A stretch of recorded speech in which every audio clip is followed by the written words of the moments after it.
So everybody is very excited about Mario and Luigi Brothership coming out. Probably one of the most looked forward to reveals from the Nintendo Direct. And with me here to talk about it, I've got my friend B Money. What's up, gamers? It's a pleasure to be on the channel. I've always wanted to talk about the Mario and Luigi series on YouTube. So the first thing I want to see for Mario and Luigi Brothership is an expanded storyline. Now, I'm thinking what Mario and Luigi does really, really good is it takes characters that you wouldn't usually see in the Mushroom Kingdom, and it fits the Mario universe so well. It's like the contrast between these different races and seeing how Mario reacts to these certain characters is probably one of my favorite things about Mario and Luigi compared to Paper Mario, wouldn't you say? Yeah, definitely. I also like when they add the deeper plots, kind of like in Partners in Time and Inside Story with the shrubs and the Dark Star. I mean, the Dark Star plot kind of took me for a loop when I first played Inside Story. With Partners in Time, you've got the whole alien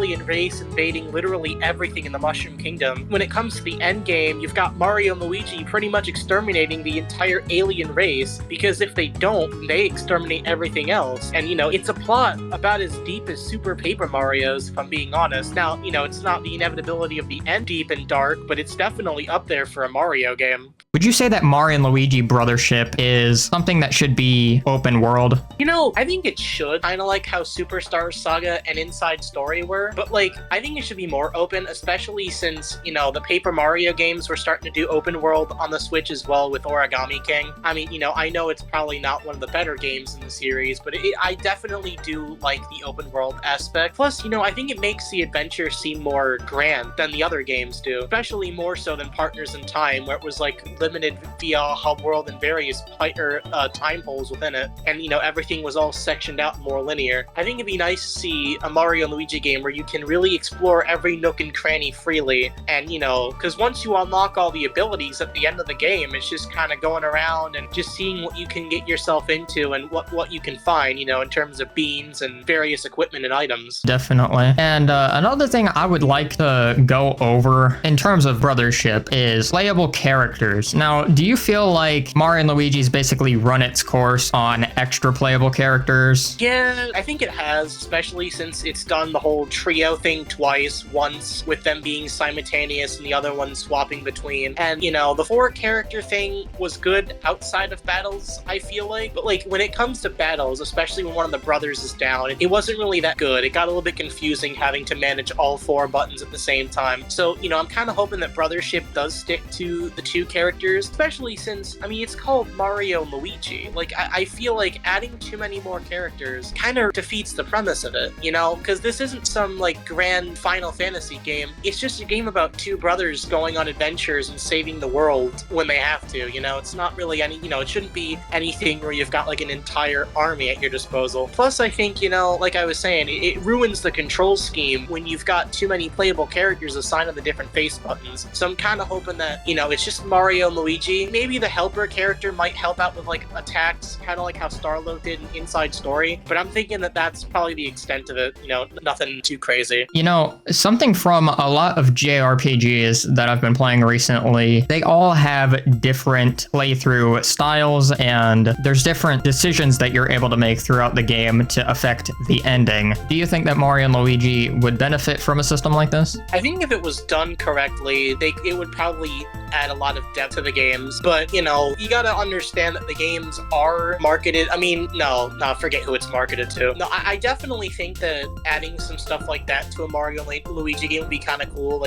Maybe they could do a sequel Bowser playable character thing if you end up storming the castle and don't kill all his minions or something. Maybe if you tackled certain quests in a certain order, things will happen differently. May also end up doing the bare minimum if they do try it. So I don't know. I think it'd be kind of cool to see something like that in a Mario and Luigi game. It would have to be executed in a certain way, Something you'd like to see the most out of this new Mario and Luigi game? I wouldn't mind them bringing back the advanced bro moves thing from Superstar Saga. When you kept using the special attack, you'd get an advanced version that you could use, and you'd be able to pull off the command a little bit differently and get a new, unique, powered-up version. I think it would show Mario and Luigi's growth as fighting as a pair really well, especially since the whole game's premise is working together like Superstar Saga. It just makes sense to bring it back. I think that they should bring it back in a similar way to how the remake did it, where it's a separate menu choice and not having to figure out how to do it separately from the original one. I think that was probably a hardware limitation on the GBA's part, but it would definitely be nice to see those come back, especially since the other games kind of kept them relatively vanilla, and there were quite a few of the special attacks from the other games that I just didn't like Spin Pipe from Inside Story, Smash Egg from Partners in Time, and a couple of the Dream Team ones were pretty bad too. So I'm kind of hoping that whatever special attacks they have, they're good to control, no motion controls. They gotta let us practice them. I know that they've been consistent letting us practice them since Inside Story, but they gotta keep letting us practice them, because one of the biggest things about Superstar Saga and Partners in Time that's a little bit annoying is the fact that in order to practice them, you gotta use them in fights, and it wastes your BP. So I'm kind of hoping being able to practice your moves whenever, which is again been a staple since 2009, and being able to perfect and use advanced versions of your special attacks, like in Superstar Saga and its remake. Speaking of motion controls, my thing about motion controls is back on the Wii, I thought pointer controls were really handy because you could use it to aim very effectively as compared to joysticks. However, the Wii remote shaking was what I really thought was annoying. And in a game like Mario Galaxy, where I'm having to shake the Wii remote every couple seconds, or Donkey Kong Country Returns, I think the updated port on 3D All-Stars version of Mario Galaxy, where you're able to press a button to use the spin move, is a lot better. And plus, it's really good for all these different controllers that may or may not have motion controls implemented in them. So one thing I think a lot of games are starting to come across now is maybe they've played a game in the series before. Thoughts on tutorials? I mean, considering the route the remakes went down, where they were literally just straight up, oh, here's a guide, consult that whenever you need to, I'm thinking it might, and I'm hoping it does. And only because one of my biggest issues with Dream Team and Partners in Time are just the sheer amount of tutorials. You get literally every 5 minutes you get a damn tutorial. Stuffwell, Starlo, and Dreambert are coming out here like, hey, here's a thing. Here's how to do it step by step. And it's like, bro, half of this stuff is just minor additions to shit that you've taught me in the first hour of the game. I don't need the damn tutorial. And it's really annoying when the tutorial isn't even skippable.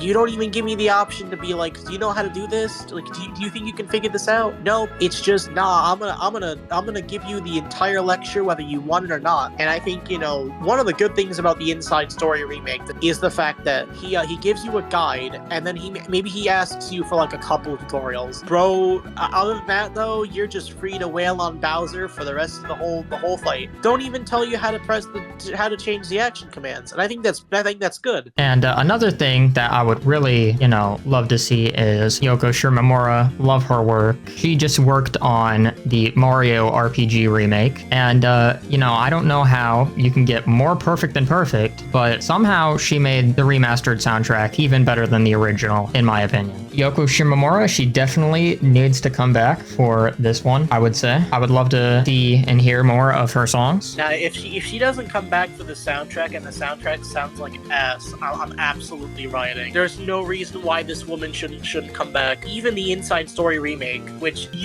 how I feel about that game and its soundtrack, even then, it still sounds so good when it does sound good. Only, again, some of the songs kind of sound like Yoko's just doing a homework assignment, kind of some of the songs, they feel like, okay, Yoko, take this and make it better, do it now, while others, you can just, you can feel the life and energy added to it. And, I think that, Super Mario RPG, the remake and not the original, well, the original too, but the remake, really shows you what she can do. She added new sections to everything. It's all orchestrated. It sounds like it's being played by a symphony almost. And it just sounds so good. Right, and her music will be playing throughout this entire video, so... I'm really hoping that they do a good job with the soundtrack. The only soundtrack I'm not really a big fan of is Paper Jams, because I just don't really like Paper Jam. Did that stop me from adding it to my Mario Luigi library? No, it didn't. Can't really blame her for that, because, the theming that she was given was,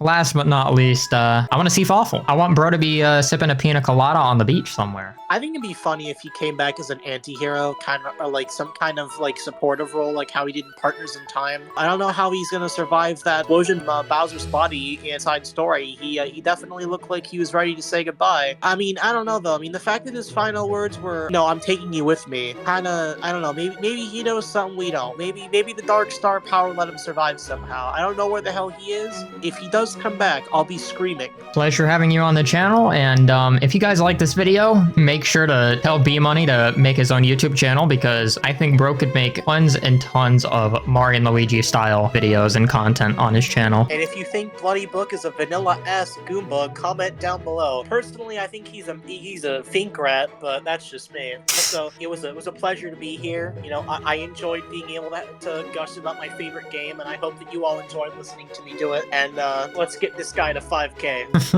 Alright guys, until next time, I'll see you in the next video. Peace. Peace.